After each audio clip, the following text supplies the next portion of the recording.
ಎಲ್ಲರಿಗೂ Sunil study centre YouTube ಚಾನಲ್ಗೆ ಸ್ವಾಗತ. ಈ ವಿಡಿಯೋದಲ್ಲಿ KAS ಪೂರ್ವಭಾವಿ ಪರೀಕ್ಷೆ ಬಗ್ಗೆ ಒಂದು ಸಂಕ್ಷಿಪ್ತವಾದ ಮಾಹಿತಿಯನ್ನು ನೀಡ್ತಾ ಹೋಗ್ತೀನಿ. ಇತ್ತೀಚೆಗೆ ಕೇಂದ್ರ ಲೋಕಸೇವಾ ಆಯೋಗ ಭಾರತೀಯ ನಾಗರಿಕ ಸೇವಾ ಪರೀಕ್ಷೆಯ ಫಲಿತಾಂಶನ ಹೊರತಂದಿದೆ. ಇದರಲ್ಲಿ 30ಕ್ಕೂ ಹೆಚ್ಚು ಜನ ಕನ್ನಡಿಗರು ಅಥವಾ ಕರ್ನಾಟಕದವರು ಆಯ್ಕೆಯಾಗಿದ್ದಾರೆ. ಭಾರತದಲ್ಲಿ ಅತ್ಯುನ್ನತವಾದಂತಹ ಸೇವೆ ಅಂತ ಹೇಳಿದರೆ ಭಾರತೀಯ ನಾಗರಿಕ ಸೇವಾ ಪರೀಕ್ಷೆ ಅಂತೇಳಿ ಈಗಾಗಲೇ ಹೆಚ್ಚು ಪರಿಗಣಿಸಿದ್ದಾರೆ.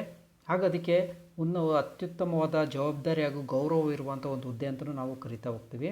ಅದು ಬ್ರಿಟಿಷರ ಕಾಲದಿಂದನೂ ಇದಕ್ಕೆ ಒಂದು ಮಾನ್ಯತೆ, ಅತಿ ಹೆಚ್ಚು ಮಾನ್ಯತೆ ಇರುವ ಒಂದು ಹುದ್ದೆ ಆಗಿದೆ. ಹಾಗೆ ಕರ್ನಾಟಕದಲ್ಲಿ ನಾಗರಿಕ ಸೇವಾ ಪರೀಕ್ಷೆಗಳ ಅತ್ಯುನ್ನತವಾದ ಪರೀಕ್ಷೆ ಅದಂತ ಹೇಳಿದರೆ KAS ಎಕ್ಸಾಮಿನೇಷನ್. ಇದನ್ನು ಕರ್ನಾಟಕ ಗೆಜೆಟೆಡ್ ಪ್ರೊಫೆಷನರ್ಸ್ ಹುದ್ದೆ ಅಂತಲೂ ಸಹ ಹೇಳಿ ಕರಿತಾ ಹೋಗ್ತೀವಿ. ಒಂದು ಬಹು ಜನರ ಅಥವಾ ಬಹು ವಿದ್ಯಾರ್ಥಿಗಳ ಒಂದು ಮಹತ್ವಾಕಾಂಕ್ಷೆ, ಒಂದು ಗುರಿಯಾಗಿರುತ್ತೆ ಒಂದು ಸಿವಿಲ್ ಸರ್ವಿಸ್ ಆಗಬೇಕು ಅಂತ. ಹೆಚ್ಚಿನ ಜನ ಇಂಥ ಒಂದು ಸಾಮಾಜಿಕ ಸೇವೆ ಅಥವಾ ಒಂದು ಸರ್ವಿಸ್ ಮಾಡಬೇಕು ಅನ್ನೋ ಒಂದು ಉದ್ದೇಶ ಹೆಚ್ಚಿನವರು ಇದನ್ನು ಆಯ್ಕೆ ಮಾಡ್ಕೊಳ್ತಾ ಹೋಗ್ತಾರೆ. ಇಂಥ ಹುದ್ದೆಗೆ ಸಂಬಂಧಪಟ್ಟಾಗಿ ಈ ಸದ್ಯದರಲ್ಲಿ ಆಗಸ್ಟ್ 24ಕ್ಕೆ KPSC ಅವರು ವೇಳಾಪಟ್ಟಿಯನ್ನು ಹೊರಡಿಸಿದ್ದಾರೆ ಪೂರ್ವಭಾವಿ ಪರೀಕ್ಷೆಗೆ. ಅದಕ್ಕೆ ಸಂಬಂಧಪಟ್ಟಾಗಿ ಒಂದು ಸಂಕ್ಷಿಪ್ತವಾದ ಚಿತ್ರಣ ಈ ವಿಡಿಯೋದಲ್ಲಿ ನೀಡ್ತಾ ಹೋಗ್ತೀನಿ. ನನ್ನ ಹೆಸರು ಸುನಿಲ್ ಕುಮಾರ್ HB. ಇತಿಹಾಸ ವಿಭಾಗದಲ್ಲಿ ಸಹಾಯಕ ಪ್ರಾಧ್ಯಾಪಕನಾಗಿ ಕಾರ್ಯನಿರ್ವಹಿಸ್ತಾ ಇದ್ದೀನಿ. ಈಗಾಗಲೇ ನಾನು ಹಲವಾರು ಹುದ್ದೆಗಳಿಗೆ ಆಯ್ಕೆಯಾಗಿದ್ದೀನಿ. ಸೊ 2010 ಹಾಗೂ 2011ರಲ್ಲಿ ಇದೇ KAS ಪರೀಕ್ಷೆಯ ಸಂದರ್ಶನದವರೆಗೂ ನಾನು ಹಾಜರಾಗಿದ್ದೆ. ನಾನು ಇಲ್ಲಿವರೆಗೂ ಸುಮಾರು 6 KAS ಪೂರ್ವಭಾವಿ ಪರೀಕ್ಷೆನ ಅಟೆಂಡ್ ಆಗಿದ್ದೀನಿ. ಅದರಲ್ಲಿ 5 ಬಾರಿ ಪ್ರಿಲಿಮಿನರಿ ಎಕ್ಸಾಮ್ ಪಾಸ್ ಆಗಿದೆ, ಅಲ್ಲದೆ 2 ಬಾರಿ ಸಂದರ್ಶನದವರೆಗೂ ಹಾಜರಾಗಿದ್ದೀನಿ. ಈ ಎಲ್ಲ ಅನುಭವಗಳ ಆಧಾರದ ಮೇಲೆ ನಾನು ಅನುಸರಿಸಿರುವಂಥ ಕೆಲವು ಸ್ಟ್ರಾಟಜಿ ಆಧಾರದ ಮೇಲೆ ನಿಮಗೆ ಮಾರ್ಗದರ್ಶನ ನೀಡ್ತಾ ಹೋಗ್ತೀನಿ. ಈ KAS ಅಂತ ಹೇಳಿದ್ರೇನು? ಕರ್ನಾಟಕ ಅಡ್ಮಿನಿಸ್ಟ್ರೇಟಿವ್ ಸರ್ವಿಸ್, ಕರ್ನಾಟಕ ಆಡಳಿತ ಸೇವೆ ಅಂತೇಳಿ ಕರಿತೀವಿ, ಅಥವಾ ಕರ್ನಾಟಕ ಗೆಜೆಟೆಡ್ ಪ್ರೊಫೆಷನರ್ಸ್ ಹುದ್ದೆ ಅಂತಲೂ ಹೇಳಿ ಕರಿತೀವಿ. ಅಂತೇಳಿ ಕರ್ನಾಟಕ ಪತ್ರಾಂಕಿತ ಹುದ್ದೆಗಳು ಅಂತಲೂ ಸಹ ಇದನ್ನು ಕರೆಯಲಾಗುತ್ತೆ. ಈ KAS ಹುದ್ದೆ ಮಾಡೋದಕ್ಕೆ ತುಂಬ ನಮಗೆ 90% 80% ಇರಬೇಕು ಅಂತ ಏನಿಲ್ಲ. ಎನಿ ಡಿಗ್ರಿ ಮಾಡಿದರೆ ಸಾಕು. ಆದರೆ ನಮಗೆ ಇದಕ್ಕೆ ಬೇಕಾದಂತಹ ಜ್ಞಾನ ಇರಬೇಕು. ಆ ಜ್ಞಾನವನ್ನು ಅನ್ವಯಿಕತೆ ಮಾಡುವಂಥ ಶಕ್ತಿ ಇರಬೇಕು. ಆ ಮಾಡುವಂಥ ಒಂದು ಕೌಶಲ್ಯ ಇದ್ದರೆ ನಾವು ಈಸಿಯಾಗಿ ಯಶಸ್ವಿ ಆಗ್ಬೋದು. ನಂತರ KAS ಅಂತ ಹೇಳಿದ್ರೆ ನನ್ನ ಅರ್ಥದಲ್ಲಿ ಒಂದು K ಅಂದರೆ ನಾಲೆಡ್ಜು, ಏನರ ಇರುವ ನಾಲೆಡ್ಜನ್ನ ಅಪ್ಲೈಡ್ ಹೇಗೆ ಮಾಡ್ಕೋಬೇಕು, ಅಪ್ಲಿಕೇಶನ್ ಮಾಡ್ಕೊಳ್ಳೋಕೆ ಒಂದು ಸ್ಕಿಲ್ ಇರಬೇಕು. ಇದಿತ್ತು ಅಂತ ಹೇಳಿದ್ರೆ ನಮ್ಮ ಗುರಿಯನ್ನು ನಾವು ಮುಟ್ಬೋದು ಅಂತೇಳಿ ಅಂದ್ಕೊಳ್ತೀನಿ. ಸೊ ನಾವು ಈ ವಿಡಿಯೋದಲ್ಲಿ KAS ಪ್ರಿಲಿಮಿನರಿ ಎಕ್ಸಾಮಿಗೆ ಸಂಬಂಧಪಟ್ಟಾಗಿ ಒಂದು ಅನಲೈಟಿಕಲ್ ಸ್ಟ್ರಾಟಜಿ ಮಾಡಿ ಪತ್ರಿಕೆ 1ಕ್ಕೆ ಸಂಬಂಧಪಟ್ಟಾಗಿ, ನಂತರದ ವಿಡಿಯೋದಲ್ಲಿ ಪತ್ರಿಕೆ 2ಕ್ಕೂ ಸಹ ಮಾಡ್ತಾ ಹೋಗ್ತೀನಿ. ಸೊ ಇದು ಅನಲೈಟಿಕಲ್ ಸ್ಟಡಿ ಮಾಡೋದಕ್ಕೆ ನಮಗೇನು ಗೊತ್ತಿರಬೇಕು? ಮೊದಲು ಪಠ್ಯಕ್ರಮ ಗೊತ್ತಿರಬೇಕು, ಅಥವಾ ಹಳೆ KAS ಪ್ರೀವಿಯಸ್ ಪರೀಕ್ಷೆಯ ಒಂದು ಪತ್ರಿಕೆಗಳ ಒಂದು ಜ್ಞಾನ ಇರಬೇಕು, ಅಥವಾ ಒಂದು ವಿಶ್ಲೇಷಣೆ ಬಗ್ಗೆ ನಮ್ಗೆ ತಿಳ್ಕೊಂಡಿರಬೇಕು. ಅದನ್ನು ನೋಡಿಕೊಂಡ್ರೆ ನಮಗೆ ಯಾವ ಏರಿಯಾದಲ್ಲಿ ಫೋಕಸ್ ಮಾಡಬೇಕು ಅಂತೇಳಿ ಮಾಹಿತಿ ಸಿಗುತ್ತೆ. ಹಾಗೂ ನಮ್ಮದೇ ಆದ ಒಂದು ಸ್ಟ್ರಾಟಜಿಯನ್ನು ಮಾಡ್ಕೊಳ್ತಾ ಹೋಗ್ಬೋದು. ಸೊ ಇನ್ನು ಯಾರೆಲ್ಲ ನಮ್ಮ ಚಾನಲ್ಗೆ ಸಬ್ಸ್ಕ್ರೈಬ್ ಆಗಿಲ್ಲ, ಈ ಕೆಳಗೆ ಕಾಣುವ ಬಟನ್ಗೆ ಸಬ್ಸ್ಕ್ರೈಬ್ ಮಾಡಿ. ಹೊಸ ವಿಡಿಯೋಗಳ ಒಂದು ನೋಟಿಫಿಕೇಷನ್ ನಿಮಗೆ ಸಿಗ್ತಾ ಹೋಗುತ್ತೆ.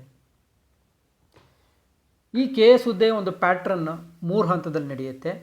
ಮೊದಲು ಪ್ರಿಲಿಮಿನರಿ ಹಂತ ಅಂದರೆ ಪೂರ್ವಭಾವಿ ಹಂತ, ಮುಖ್ಯ ಪರೀಕ್ಷೆ, ಸಂದರ್ಶನ ಪರೀಕ್ಷೆ. ಈ ಪೂರ್ವಭಾವಿ ಪರೀಕ್ಷೆಯಲ್ಲಿ ವಸ್ತುನಿಷ್ಠ ಮಾದರಿಯ 2 ಪತ್ರಿಕೆ ಇರುತ್ತೆ. ಸಾಮಾನ್ಯ ಜ್ಞಾನ ಪತ್ರಿಕೆ 1, ಸಾಮಾನ್ಯ ಜ್ಞಾನ ಪತ್ರಿಕೆ 2. ಸೊ ಇದಕ್ಕೆ ಒಂದು ಪತ್ರಿಕೆಗೆ 100 ಪ್ರಶ್ನೆಗಳು, ನಂತರ 200 ಅಂಕಗಳಿರುತ್ತೆ ಒಂದು ಪ್ರಶ್ನೆ ಪತ್ರಿಕೆಗೆ. ಒಟ್ಟಾರೆಯಾಗಿ 2 ಪ್ರಶ್ನೆ ಪತ್ರಿಕೆಯಿಂದ 200 ಪ್ರಶ್ನೆಗಳು, 400 ಅಂಕಗಳಿರುತ್ತೆ. ಸೊ ಇದರಲ್ಲಿ ಅರ್ಹತೆಯನ್ನು ಪಡೆದ ಅಥವಾ ಯಶಸ್ವಿ ಆಗಿದ್ದಂಥವ್ರನ್ನ ಒಂದು ಹುದ್ದೆಗೆ 20 ಜನರನ್ನು ಆಯ್ಕೆ ಮಾಡ್ತಾರೆ ಮುಖ್ಯ ಪರೀಕ್ಷೆಗೆ. ಅಂತೇಳಿದ್ರೆ 100 ಹುದ್ದೆ ಇತ್ತು ಅಂತೇಳಿದ್ರೆ 2000 ಜನ ಮುಖ್ಯ ಪರೀಕ್ಷೆಯನ್ನು ಬರೀತಾರೆ. ಸೊ ಈ ಮುಖ್ಯ ಪರೀಕ್ಷೆಯಲ್ಲಿ ಯಶಸ್ವಿ ಆದಂಥವರು ನಂತರ 1:3 ಅಂತೇಳಿದರೆ 100 ಪೋಸ್ಟ್ ಇದ್ದರೆ 300 ಜನ ಸಂದರ್ಶನಕ್ಕೆ ಹಾಜರಾಗ್ತಾರೆ. ಸೊ ಮುಂಚೆ 9 ಪೇಪರ್ ಇತ್ತು ಮುಖ್ಯ ಪರೀಕ್ಷೆಯಲ್ಲಿ. ಇದು ವಿವರಣಾತ್ಮಕ ಪತ್ರಿಕೆ ಇರುತ್ತೆ. ಈಗ 7 ಪತ್ರಿಕೆಗಳನ್ನು ಒಳಗೊಂಡಿದೆ. ಅಂತ ಹೇಳಿದ್ರೆ 2 ಪತ್ರಿಕೆ ಐಚ್ಛಿಕ ಪತ್ರಿಕೆಯನ್ನು ಬಿಡಲಾಗಿದೆ. ಸಂದರ್ಶನ ಟೆಸ್ಟ್ ಇದೊಂದು ವೈವಾ ಆಗಿರುತ್ತೆ, ಅಥವಾ ಒಂದು ಮೌಖಿಕವಾದಂತಹ ಪರೀಕ್ಷೆ ಆಗಿರುತ್ತೆ. KPSC ಅವರು ಹೊರಡಿಸಿರೋ ಪ್ರಕಾರ ಪತ್ರಿಕೆಯ ಒಂದು ವಿಭಾಗಗಳು ಹೇಗಿದೆ ಅಂತ ನೋಡ್ತಾ ಹೋಗೋಣ. 2011ರಿಂದ ಈ ವಿಭಾಗ ಅಥವಾ ಈ ಪತ್ರಿಕೆಯನ್ನು ಒಂದು ಪರಿಚಯ ಮಾಡಲಾಗಿದೆ. 2011ಕ್ಕಿಂತ ಹಿಂದೆ ಒಂದು ಸಾಮಾನ್ಯ ಜ್ಞಾನ ಪತ್ರಿಕೆ ಜೊತೆಗೆ ಒಂದು ಐಚ್ಛಿಕ ಪತ್ರಿಕೆ ಪೂರ್ವಭಾವಿ ಪರೀಕ್ಷೆಯಲ್ಲಿ ಇರ್ತಾಯಿತ್ತು. ಆದರೆ ಈಗ ಸಾಮಾನ್ಯ ಜ್ಞಾನ ಪತ್ರಿಕೆ 1 ಮತ್ತು 2 ಅಂತ ಕನ್ಸಿಡರ್ ಮಾಡ್ತಾ ಹೋಗ್ತಾರೆ. 1ನೇ ಪತ್ರಿಕೆಯಲ್ಲಿ ರಾಷ್ಟ್ರೀಯ ಮತ್ತು ಅಂತಾರಾಷ್ಟ್ರೀಯ ಪ್ರಾಮುಖ್ಯತೆಯ ವಿಷಯಗಳನ್ನು ಒಳಗೊಂಡಂತೆ ಸಾಮಾನ್ಯ ಅಧ್ಯಯನ ಅಂತೇಳಿ ಕರಿತೀವಿ. ಸಾಮಾನ್ಯ ಅಧ್ಯಯನ, ಜನರಲ್ ಸ್ಟಡೀಸ್. ಅದು 40 ಕ್ವಶನ್ ಇರುತ್ತೆ, 80 ಅಂಕಗಳು. ಎರಡನೇ ಅಂಶ ಏನು ಹೇಳ್ತಾರೆ, ಮಾನವಿಕ ಶಾಸ್ತ್ರ, ಹ್ಯುಮ್ಯಾನಿಟೀಸ್. ಹ್ಯುಮ್ಯಾನಿಟೀಸ್ ಅಂತ ಹೇಳಿದ್ರೆ ಇಲ್ಲಿ ಕಲಾ ವಿಭಾಗದ ವಿಷಯಗಳನ್ನು ನಾವು ಹ್ಯುಮ್ಯಾನಿಟೀಸ್ ಅಂತ ಹೇಳಿ ಕರಿತೀವಿ. ಮಾನವ ಕೇಂದ್ರಿತ ವಿಷಯಗಳು ಅಂತ ಹೇಳಿದ್ರೆ ಹಿಸ್ಟ್ರಿ, ಎಕನಾಮಿ, ಜಿಯೋಗ್ರಫಿ ಮತ್ತು ಪಾಲಿಟಿ ಅಂದರೆ ಇಂಡಿಯನ್ ಪಾಲಿಟಿ. ಇಷ್ಟನ್ನು ನಾವು ಮಾನವಿಕ ಶಾಸ್ತ್ರಗಳು ಸ್ಪರ್ಧಾತ್ಮಕ ಪರಿಶೀಲನೆ ಅಂತೇಳಿ ಪರಿಗಣಿಸ್ತೀವಿ. ನಂತರ ಪತ್ರಿಕೆ 2ರಲ್ಲಿ ರಾಜ್ಯದ ಪ್ರಾಮುಖ್ಯತೆಯ ಸಂಬಂಧಿಸಿದ ಸಾಮಾನ್ಯ ಅಧ್ಯಯನ ಅಂತ ಹೇಳ್ತಾರೆ. State important, especially Karnataka state important current events. ಎಷ್ಟು 40 ಪ್ರಶ್ನೆಗಳಿರುತ್ತೆ. ನಂತರ ಎರಡನೇ ಭಾಗದಲ್ಲಿ ವಿಜ್ಞಾನಕ್ಕೆ ಸಂಬಂಧಪಟ್ಟ ಹಾಗೆ ವಿಜ್ಞಾನ ಮತ್ತು ತಂತ್ರಜ್ಞಾನ, ಪರಿಸರ ವಿಜ್ಞಾನವನ್ನು ಒಳಗೊಂಡಂತೆ 30 ಪ್ರಶ್ನೆಗಳಿರುತ್ತೆ. ಮೂರನೇ ಅಂಶ ಸಾಮಾನ್ಯ ಸಾಮರ್ಥ್ಯ ಅಂತ ಕರೀತಾರೆ. ಹೀಗೆ ಒಟ್ಟಾರೆಯಾಗಿ 100 ಪ್ರಶ್ನೆಗಳು 200 ಅಂಕಗಳನ್ನು ಕಾಣ್ತಾ ಹೋಗ್ಬೋದು. ಅದರಲ್ಲಿ ಪತ್ರಿಕೆ 1ದಲ್ಲಿರುವಂಥ ವಿಷಯಗಳ ಬಗ್ಗೆ ಒಂದು ಕೂಲಂಕುಷವಾಗಿ ನೋಡ್ತಾ ಹೋಗೋಣ. ಸೊ ಪತ್ರಿಕೆ 1ರಲ್ಲಿ 4 ಭಾಗವನ್ನು ನಾವು ಒಳಭಾಗದಲ್ಲಿ ಮಾಡಿಕೊಳ್ಳಲಾಗಿದೆ. ಅದರಲ್ಲಿ ರಾಷ್ಟ್ರೀಯ ಮತ್ತು ಅಂತಾರಾಷ್ಟ್ರೀಯ ಮಹತ್ವದ ಪ್ರಚಲಿತ ವಿದ್ಯಮಾನಗಳು, ಯಾವುದು ನ್ಯಾಷನಲ್ ಆ್ಯಂಡ್ ಇಂಟರ್ನ್ಯಾಷನಲ್ ಇಂಪಾರ್ಟೆನ್ಸ್ ಇರುವಂಥ ಒಂದು ಕರೆಂಟ್ ಇವೆಂಟ್ಸ್ನ ಇಲ್ಲಿ ಕಾಣ್ಬೋದು.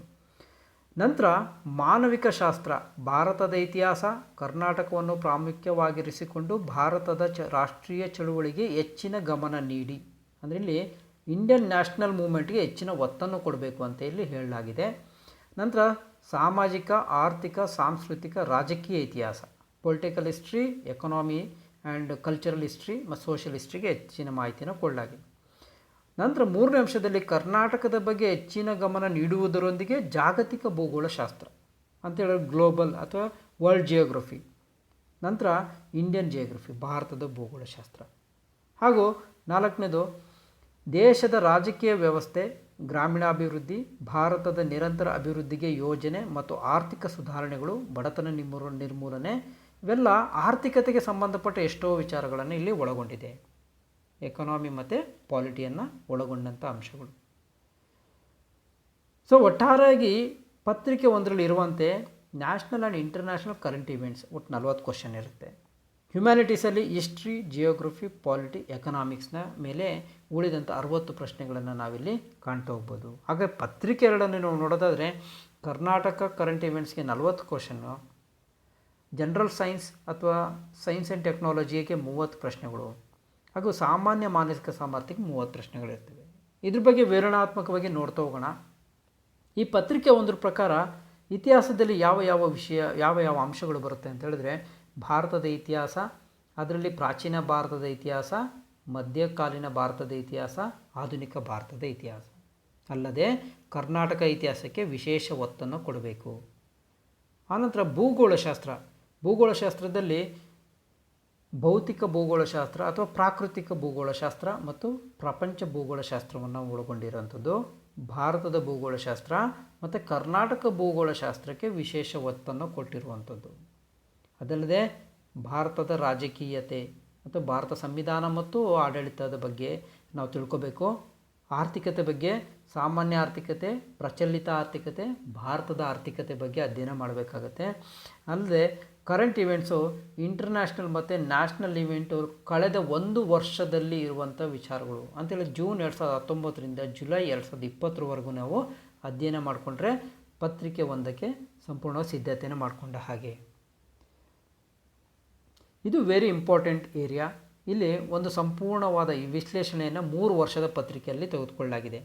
ನಾನು ಹೇಳಿದೆವು 2011ರಿಂದ ಹೊಸ ಮಾದರಿಯ ಪ್ರಿಲಿಮಿನರಿ ಎಕ್ಸಾಮಿನೇಷನ್ಗೆ ಪತ್ರಿಕೆಯನ್ನು ಅವರು ಒಂದು ಆದೇಶ ಮಾಡಲಾಗಿತ್ತು. ಅದರಲ್ಲಿ 2011, 15, 17 ಇಲ್ಲಿವರೆಗೂ 3 ಪ್ರಶ್ನೆ ಪತ್ರಿಕೆಗಳಾಗಿದೆ. ಸೊ ಅದರಲ್ಲಿ 2011ರಲ್ಲಿ ಯಾವ ರೀತಿ ಕೇಳಿದ್ದಾರೆ ಅಂತೇಳಿ ಪ್ರಚಲಿತ ಘಟನೆಗಳಲ್ಲಿ ಯಾವ್ಯಾವ ಪ್ರಶ್ನೆಗಳು ಎಷ್ಟು ಭಾಗದಲ್ಲಿ ಕೇಳಿದರೆ ನೋಡ್ತಾ ಹೋಗೋಣ. 2011ರಲ್ಲಿ 41 ಪ್ರಶ್ನೆಯನ್ನು ಪ್ರಚಲಿತ ಘಟನೆಯಲ್ಲಿ ಕೇಳಿದ್ದಾರೆ, 41 ಕ್ವಶನ್ಸ್. 2015ರಲ್ಲಿ 31 ಪ್ರಶ್ನೆ, 2017ರಲ್ಲಿ 30 ಪ್ರಶ್ನೆ ಕೇಳಿದ್ದಾರೆ. ಒಟ್ಟಾರೆಯಾಗಿ ಸರಾಸರಿ ನೋಡೋದಾದರೆ 34 ಕ್ವಶನ್ಸ್, 34 ಮೇಲಿದ್ದೇ ಇರುತ್ತೆ. ಸೊ ಎರಡನೇ ಅಂಶ ಇತಿಹಾಸಕ್ಕೆ ಸಂಬಂಧಪಟ್ಟ ಹಾಗೆ 2011ರಲ್ಲಿ 17 ಪ್ರಶ್ನೆ, 15ರಲ್ಲಿ 19 ಪ್ರಶ್ನೆ ಕೇಳಿದರೆ, 17ರಲ್ಲಿ 26 ಪ್ರಶ್ನೆಯನ್ನು ಹಿಸ್ಟ್ರಿಯಲ್ಲಿ ಕೇಳಿದ್ದಾರೆ. ಹಾಗೆ 2011ರಲ್ಲಿ 16 ಪ್ರಶ್ನೆ ಭೂಗೋಳಕ್ಕೆ, 15 ಪ್ರಶ್ನೆ 2015ರಲ್ಲಿ 22 ಪ್ರಶ್ನೆಯನ್ನು ಭೂಗೋಳಕ್ಕೆ, ಹಾಗೆ 2017ರಲ್ಲಿ 19 ಪ್ರಶ್ನೆಯನ್ನು ಕೇಳಿದ್ದಾರೆ. ಎವರೇಜ್ ನೋಡೋದಾದರೆ 19 ಪ್ರಶ್ನೆಯನ್ನು ಭೂಗೋಳಕ್ಕೆ ಕೇಳಲಾಗಿದೆ ಸರಾಸರಿಯಾಗಿ. 19ರಿಂದ 20 ಪ್ರಶ್ನೆ ಸರಾಸರಿ ಆಗ್ತಾ ಹೋಗುತ್ತೆ. ಭಾರತ ಸಂವಿಧಾನದ ಪ್ರಶ್ನೆ ಪತ್ರಿಕೆಗಳು 2011ರಲ್ಲಿ 14 ಪ್ರಶ್ನೆ, 15ರಲ್ಲಿ 13 ಪ್ರಶ್ನೆ, 2017ರಲ್ಲಿ 17 ಪ್ರಶ್ನೆ ಆಗಿದೆ. ಇನ್ಕ್ರೀಸಿಂಗಲ್ಲಿ ಆಗ್ತಾ ಹೋಗ್ತಾಯಿದೆ. ಅದೇ ಆರ್ಥಿಕತೆಯಲ್ಲಿ ಪ್ರಶ್ನೆಯನ್ನು ನೋಡಿದರೆ 2011ರಲ್ಲಿ 12 ಪ್ರಶ್ನೆ ಕೇಳಿದರೆ, 15ರಲ್ಲಿ 15 ಪ್ರಶ್ನೆ ಕೇಳಿದರೆ, 17ರಲ್ಲಿ 8 ಪ್ರಶ್ನೆ ಕೇಳಿದ್ದಾರೆ. ಸೊ ಹೀಗೆ ಅಲ್ಲಿ ಹೇಳಿರೋ ಪಠ್ಯಕ್ರಮದಾಗೆ ಕೇಳಬೇಕು ಅಂತ ಇರಲಿಲ್ಲ, ಏನಿಲ್ಲ. ಸಾಮಾನ್ಯ ಜ್ಞಾನ ಪತ್ರಿಕೆಯಲ್ಲಿ ಅಲ್ಲಿ 40 ಪ್ರಶ್ನೆ ಕೇಳಬೇಕು ಅಂದಿದ್ರು, 2011ರಲ್ಲಿ 41 ಕೇಳಿದರು. ಆದರೆ 2017ರಲ್ಲಿ 30 ಕೇಳಿದ್ದು. ಅದನ್ನು ಡಿಸ್ಟ್ರಿಬ್ಯೂಷನ್ ಬೇರೆ ಕಡೆ ಆಗಿದೆ ಅಂತ ಹೇಳಿದ್ರೆ ಸ್ವಲ್ಪ ವೇರಿಯೇಷನ್ ಆಗ್ತಾನೆ ಇರುತ್ತೆ. ಸೊ ಈ ಒಂದು ವಿಶ್ಲೇಷಣೆ ಮಾಡಿದ್ರೆ ನಿಮಗೊಂದು ಸಂಪೂರ್ಣವಾದ ಒಂದು ಮಾಹಿತಿ ಸಿಗುತ್ತೆ. ಇದನ್ನು ಟಾಪಿಕ್ ವೈಸ್ ಹೇಗೆ ಅಂತ ನೋಡ್ತಾ ಹೋಗೋಣ. ಸೊ ಟಾಪಿಕ್ ವೈಸಲ್ಲಿ ನಾನು ಹೇಳಿದೆ, ಹಿಸ್ಟ್ರಿಯಾಗಿ 2011ರಲ್ಲಿ 17, 15ರಲ್ಲಿ 19, 17ರಲ್ಲಿ 26 ಪ್ರಶ್ನೆ ಕೇಳಿದ್ದಾರೆ. ಅದೇ ಪ್ರಾಚೀನ ಭಾರತಕ್ಕೆ ಸಂಬಂಧಪಟ್ಟ ಪ್ರಶ್ನೆಗಳನ್ನ ಎಷ್ಟು ಕೇಳಿದರೆ, 2011ರಲ್ಲಿ 5 ಪ್ರಶ್ನೆ, 15ರಲ್ಲಿ 5 ಪ್ರಶ್ನೆ, 17ರಲ್ಲಿ ಒಂದೇ ಪ್ರಶ್ನೆ ಕೇಳಿದ್ದಾರೆ. ಮಧ್ಯಕಾಲೀನ ಭಾರತ ಇತಿಹಾಸಕ್ಕೆ 11ರಲ್ಲಿ 1 ಪ್ರಶ್ನೆ, 15ರಲ್ಲಿ 4 ಪ್ರಶ್ನೆ, 17ರಲ್ಲಿ 5 ಪ್ರಶ್ನೆ ಕೇಳಿದ್ದಾರೆ. ಅದೇ ಆಧುನಿಕ ಭಾರತ ಇತಿಹಾಸಕ್ಕೆ ವಿಶೇಷ ಒತ್ತನ್ನು ಕೊಡಬೇಕು ಅಂತಂದರೆ ಪಠ್ಯಕ್ರಮದಲ್ಲಿ ತಿಳಿಸಲಾಗಿರೋದ್ರಿಂದ 2011ರಲ್ಲಿ 10 ಪ್ರಶ್ನೆ, 15ರಲ್ಲಿ 6 ಪ್ರಶ್ನೆ ಹಾಗೂ 17ರಲ್ಲಿ 9 ಪ್ರಶ್ನೆಯನ್ನು ಕೇಳಿದ್ದಾರೆ. ಆದರೆ ಮಾಡ್ರನ್ ಹಿಸ್ಟ್ರಿಗೆ ಹೆಚ್ಚಿನ ಒತ್ತನ್ನು ನೀವು ಕೊಡಬೇಕು ಅಧ್ಯಯನ ಮಾಡಬೇಕಾದ್ರೆ ಈ ಥರ ವಿಷಯಗಳೊಂದಿಗೆ. ಜೊತೆಗೆ ಕರ್ನಾಟಕ ಇತಿಹಾಸ 2011ರಲ್ಲಿ ಒಂದೇ ಪ್ರಶ್ನೆ ಕೇಳಿದ್ದಾರೆ, 15ರಲ್ಲಿ 4 ಪ್ರಶ್ನೆ ಕೇಳಿದ್ದಾರೆ, 17ರಲ್ಲಿ 11 ಪ್ರಶ್ನೆ ಕೇಳಿದ್ದಾರೆ. ಸೊ ಹಾಗೆ ಭೂಗೋಳಶಾಸ್ತ್ರವನ್ನು ನೋಡ್ತಾ ಹೋಗೋಣ. ಭೂಗೋಳಶಾಸ್ತ್ರದಲ್ಲಿ ಪ್ರಾಕೃತಿಕ ಮತ್ತು ಪ್ರಪಂಚದ ಭೂಗೋಳಗಳಲ್ಲಿ 11 ಪ್ರಶ್ನೆಯನ್ನು 2011ರಲ್ಲಿ ಕೇಳಿದ್ದಾರೆ. ಹಾಗೂ 2015ರಲ್ಲಿ 10 ಪ್ರಶ್ನೆ ಕೇಳಿದ್ದಾರೆ, 2017ರಲ್ಲಿ 6 ಪ್ರಶ್ನೆಯನ್ನು ಕೇಳಲಾಗಿದೆ. ಭಾರತದ ಭೂಗೋಳಶಾಸ್ತ್ರ ಮೊದಲು 2011ರಲ್ಲಿ 3 ಪ್ರಶ್ನೆ ಕೇಳಲಾಗಿತ್ತು, 15ರಲ್ಲಿ 6 ಪ್ರಶ್ನೆ ಕೇಳಿದರು, 17ರಲ್ಲಿ 9 ಪ್ರಶ್ನೆ ಕೇಳಿದರು. ಕರ್ನಾಟಕ ಭೂಗೋಳಕ್ಕೆ ವಿಶೇಷ ಒತ್ತನ್ನು ಕೊಡ್ತಾಯಿದ್ರು. ಆದರೆ 2011ರಲ್ಲಿ 2 ಪ್ರಶ್ನೆ ಕೇಳಿದರೆ, 15ರಲ್ಲಿ 6 ಪ್ರಶ್ನೆ ಕೇಳಿದರೆ, 17ರಲ್ಲಿ 4 ಪ್ರಶ್ನೆ ಕೇಳಿದ್ದಾರೆ. ಸೊ ಭಾರತದ ರಾಜಕೀಯ ಬಗ್ಗೆ ನಾವು ಚರ್ಚೆ ಮಾಡಿದ್ವಿ, ಅದನ್ನು ಸಂಪೂರ್ಣವಾಗಿ ನೀವು ಓದಲೇಬೇಕಾಗತ್ತೆ. ಸೊ ಅದು ಆರ್ಥಿಕತೆ, ಅದರಲ್ಲಿ ಪ್ರಚಲಿತ ಆರ್ಥಿಕತೆಗೆ ಹೆಚ್ಚಿನ ಒತ್ತನ್ನು ಕೊಟ್ಟಿರುವಂಥದ್ದು ನಾವು ನೋಡ್ಬೋದು ಹಳೆ ಪ್ರಶ್ನೆ ಪತ್ರಿಕೆಗಳಲ್ಲಿ. ಇನ್ನೊಂದು ವಿಶೇಷವಾದ ಟಾಪಿಕ್ ಏನಂದರೆ ಕರೆಂಟ್ ಅಫೇರ್ಸ್, ಪ್ರಚಲಿತ ಘಟನೆಗಳು. ಸೊ 41 ಪ್ರಶ್ನೆಯನ್ನು ಕೇಳಲಾಗಿದೆ ಅಂತ ಹೇಳಿದೆ 2011ರಲ್ಲಿ. ಅದರಲ್ಲಿ ರಾಷ್ಟ್ರಮಟ್ಟ ಅಂತಾರಾಷ್ಟ್ರೀಯ ಮಟ್ಟದ 17 ಪ್ರಶ್ನೆ, ರಾಷ್ಟ್ರೀಯ ಪ್ರಚಲಿತ ಘಟನೆಗಳು 24 ಪ್ರಶ್ನೆ ಕೇಳಿದರು.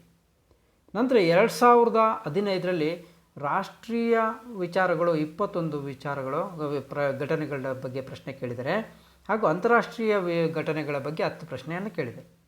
ಆದರೆ 2017ರಲ್ಲಿ ಅಂತಾರಾಷ್ಟ್ರೀಯ ಘಟನೆಗಳ ಬಗ್ಗೆ 18 ಪ್ರಶ್ನೆ, ರಾಷ್ಟ್ರೀಯ ಘಟನೆಗಳ ಬಗ್ಗೆ 12 ಪ್ರಶ್ನೆ ಕೇಳಿದ್ದಾರೆ. ಸ್ನೇಹಿತರೆ, ಇದ್ರ ಬಗ್ಗೆ ಒಂದು ಸ್ಕ್ರೀನ್ಶಾಟ್ನ ಹೊಡ್ಕೊಳ್ಳಿ. ಯಾಕಂದ್ರೆ ನಿಮಗೊಂದು ಪಕ್ಕ ಒಂದು ಐಡಿಯಾ ಸಿಗ್ತಾ ಹೋಗುತ್ತೆ, ಹೇಗೆ ಓದಬೇಕು, ಎಲ್ಲಿ ಓದಬೇಕು ಅನ್ನೋದು ನಿಮಗೆ ಮಾಹಿತಿನೂ ಸಿಗುತ್ತೆ. ಇನ್ನೊಂದು ಇಂಪಾರ್ಟೆಂಟ್ ವಿಷಯ ಏನಂತ ಹೇಳಿದ್ರೆ, ಕ್ವಶನ್ ಪ್ಯಾಟರ್ನ್ಸ್ಗಳು ಹೇಗೆ ತೆಗೆದಿದ್ದಾರೆ. ಈಗಾಗಲೇ ನನ್ನ ಹಳೆ ವಿಡಿಯೋದಲ್ಲೆಲ್ಲ ನೀವು ನೋಡ್ಬೋದು, SDA FDLಲ್ಲಿ ತುಂಬ ಅನಲೈಸಿಸ್ ಮಾಡಿದ್ದೀನಿ, ಕ್ವಶನ್ ಪ್ಯಾಟರ್ನು ಕೇಳಿದ್ದೀನಿ. ಅಲ್ಲಿ ಮೋರ್ ದೆನ್ 75+ ಡೈರೆಕ್ಟ್ ಪ್ರಶ್ನೆಗಳೇ ಇದೆ, 75% ಮೇಲೆ. ಅದು ಒಂದು ವರ್ಷ 65 ಎಲ್ಲ ಕೇಳಿದ್ದಾರೆ. ಆದರೆ ಇಲ್ಲಿ ನೋಡೋದು KSನಲ್ಲಿ ಆ ರೀತಿಯಾದ ಚಿತ್ರಣ ಇಲ್ಲ, ಇಲ್ಲಿ ಸಂಪೂರ್ಣ ಬೇರೆಯಾದ ಚಿತ್ರಣ ಇದೆ. 2011ರಲ್ಲಿ ಡೈರೆಕ್ಟ್ ಪ್ರಶ್ನೆ 71 ಪ್ರಶ್ನೆ ಕೇಳಿದರೆ, ಇನ್ನು 29% ಉಳಿದಂಥ ವಿಭಾಗಗಳಲ್ಲಿ ಕೇಳಿದ್ದಾರೆ. ಅಂತೇಳಿದರೆ ಕಾನ್ಸೆಪ್ಟ್ ಓರಿಯೆಂಟೆಡ್ ಅಥವಾ ಅನಲಿಟಿಕಲ್ ಅಂತೇಳಿದರೆ ಒಂದು ಟಾಪಿಕ್ ಅಥವಾ ಒಂದು ಸಣ್ಣ ವಿಷಯವನ್ನು ಕೊಟ್ಟು ಅದಕ್ಕೆ 4 ಹೇಳಿಕೆಗಳು ಕೊಡ್ತಾರೆ, ಅದಕ್ಕೆ ಮತ್ತೆ 4 ಆಪ್ಷನಲ್ ಕೊಡ್ತಾ ಹೋಗ್ತಾರೆ. ಇದರಲ್ಲಿ ಮೇಲೆ 1, 2, 3 ಸರಿ, 1 ಸರಿ, A ಸರಿ, B ಸರಿ, ಈ ರೀತಿಯಾದ ಪ್ರಶ್ನೆಗಳು. ಇದ್ರ ಬಗ್ಗೆ ನಿಮಗೆ SDಯಲ್ಲಿ ವಿಶ್ಲೇಷಣೆ ಮಾಡಿದ್ದೀನಿ ನಾನು, ಕಾನ್ಸೆಪ್ಟ್ ಹೇಗೆ, ಅನಾಲಿಟಿಕಲ್ ಅನ್ನೋ ಒಂದು ಪ್ರಶ್ನೆಯನ್ನು ಸಹ ಉದಾಹರಣೆ ಹಾಕಿದ್ದೀನಿ. ಆ ವಿಡಿಯೋ ನೋಡ್ಕೊಂಡು ಬಂದರೆ ಇದರಲ್ಲಿ ಮಾಹಿತಿ ಸಿಗ್ತಾ ಹೋಗುತ್ತೆ ನೋಡಿ. ಅದು 17 ಪ್ರಶ್ನೆಯನ್ನು ಕೇಳಿದರೆ, ಕಾನ್ಸೆಪ್ಟ್ ಮಾದರಿಯ ಪ್ರಶ್ನೆ, ಅದೇ ಪರಿಕಲ್ಪನೆ, ಅದು ವಿಶ್ಲೇಷಣಾ ಪ್ರಶ್ನೆಗಳು. 2015ಕ್ಕೆ ಬಂದಾಗ 24 ಪ್ರಶ್ನೆ ಕೇಳಿದ್ದಾರೆ. ಆಲ್ಮೋಸ್ಟ್ ಇನ್ಕ್ರೀಸಿಂಗಲ್ಲಿ ಹೋಗ್ತಾ ಇದೆ. 17 ಕೇಳಿದರೆ, ಇಲ್ಲಿ 24 ಕೇಳಿದರೆ. ಇಲ್ಲಿ ಡೈರೆಕ್ಟ್ ಪ್ರಶ್ನೆ ನೋಡಿ 57 ಪ್ರಶ್ನೆಗಳಿತ್ತು. ಇನ್ನು ಉಳಿದಂಥ 43% ಇಲ್ಲಿ ಇಂಡೈರೆಕ್ಟ್ ಪ್ರಶ್ನೆಗಳು. ಸೊ ಇಲ್ಲಿ 54 ಪ್ರಶ್ನೆಗಳಿತ್ತು 2017ರಲ್ಲಿ, ಇದು 27ಕ್ಕೆ ಜಾಸ್ತಿ ಆಗ್ತಾಯಿತ್ತು. ಆಮೇಲೆ ನಿಮಗೆ ವೆರಿ ಇಂಪಾರ್ಟೆಂಟ್ ಇದೆ, ಹೊಂದಿಸಿ ಬರೆಯಿರಿ ಅಥವಾ ಮ್ಯಾಚ್ ದ ಲಿಸ್ಟ್, ಪಟ್ಟಿನ ಹೊಂದಾಣಿಕೆ ಮಾಡಿ ಅಂತ. ಇದು ಈಸಿಯಾಗಿ ನಾವು ಅನಲೈಸ್ ಮಾಡಿ ಕ್ವಶನ್ನ ಕ್ಲಿಯರ್ ಮಾಡಬೇಕಾಗಿರುವಂಥದ್ದು. ಇದನ್ನೆಲ್ಲ ನಾವು ಮಿಸ್ ಮಾಡ್ಕೋಬಾರ್ದು. ಸೊ 2011ರಲ್ಲಿ 5 ಪ್ರಶ್ನೆ ಕೇಳಿದರು, 15ರಲ್ಲಿ 5 ಕೇಳಿದರು, ಆದರೆ 17ರಲ್ಲಿ 11 ಪ್ರಶ್ನೆ ಕೇಳಿದ್ದಾರೆ. ಈ ಕ್ರೊನಾಲಜಿಕಲ್ ಆರ್ಡ್ರು ಅಥವಾ ಆರ್ಡರ್ ವೈಸ್ ಆರೋಹಣ ಕ್ರಮ, ಅವರೋಹಣ ಕ್ರಮ, ಡಿಸೆಂಡಿಂಗ್ ಆರ್ಡರ್, ಅಸೆಂಡಿಂಗ್ ಆರ್ಡರ್ ಅಥವಾ ಕಾಲಾನುಕ್ರಮದಲ್ಲಿ ಜೋಡಿಸಿ ಅನ್ನೋ ಪ್ರಶ್ನೆಗಳು ಇದ್ದೇ ಇರುತ್ತೆ. ಅದು 2011ರಲ್ಲಿ ಯಾವುದೂ ಕೇಳಿಲ್ಲ. ಅದು 2015ರಲ್ಲಿ 5 ಪ್ರಶ್ನೆ ಈ ರೀತಿಯಾಗಿ ಇರುವಂಥದ್ದು. 2017ರಲ್ಲಿ 3 ಪ್ರಶ್ನೆ ಕೇಳಿದ್ದಾರೆ.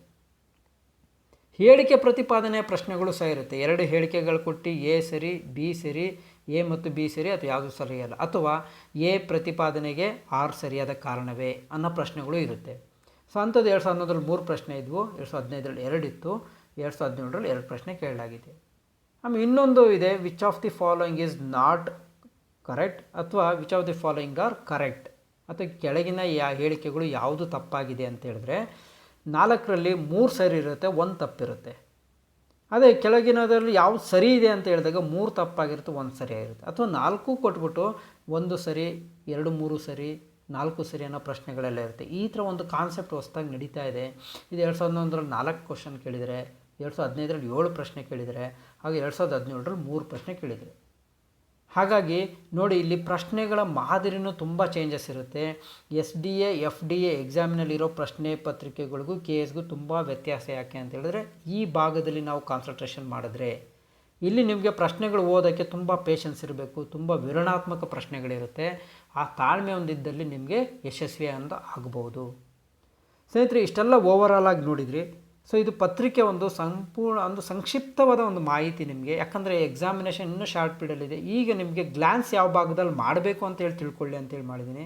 ಸೊ ಇದಕ್ಕೆ ಇನ್ನೂ ಹೆಚ್ಚಿನ ಮಾಹಿತಿಗಳು ಬೇಕಂದರೆ ನಮ್ಮ ಟೆಲಿಗ್ರಾಮ್ ಚಾನಲ್ ಇದೆ. ಒಂದು ಸುನ್ನಿ ಸ್ಟಡಿ ಸೆಂಟರ್ ಅಂತ ಟೆಲಿಗ್ರಾಮ್ ಚಾನಲ್ ಹೆಸರೇ ಅದು ಡಿಸ್ಕ್ರಿಪ್ಷನಲ್ಲಿ ಹಾಕಿದ್ದೀನಿ, ಕ್ಲಿಕ್ ಮಾಡ್ಬೋದು. ಹಾಗೆ ಹಿಸ್ಟ್ರಿ ರಿಪೀಟ್ಸ್ ಅಂತ ಹೇಳಿದ್ರೆ ನಾನು ವಿಶೇಷವಾಗಿ ಇತಿಹಾಸಕ್ಕೆ ಸಂಬಂಧಪಟ್ಟ ಮಾಹಿತಿಗಳನ್ನ ಹಾಕ್ತಾ ಇರ್ತೀನಿ. ಸೊ ಹಾಗಾಗಿ ಈ ನಮ್ಮ ಒಂದು ಚಾನಲ್ಗೆ ಸಬ್ಸ್ಕ್ರೈಬ್ ಆಗ್ತಾ ಹೋಗಿ. ಹಾಗೂ ಮುಂದಿನ ಭಾಗದಲ್ಲಿ ಪತ್ರಿಕೆ 2 ಬಗ್ಗೆ ಒಂದು ವಿಶೇಷವಾದಂಥ ವಿಶ್ಲೇಷಣೆ ಮಾಡ್ತಾ ಹೋಗ್ತೀನಿ.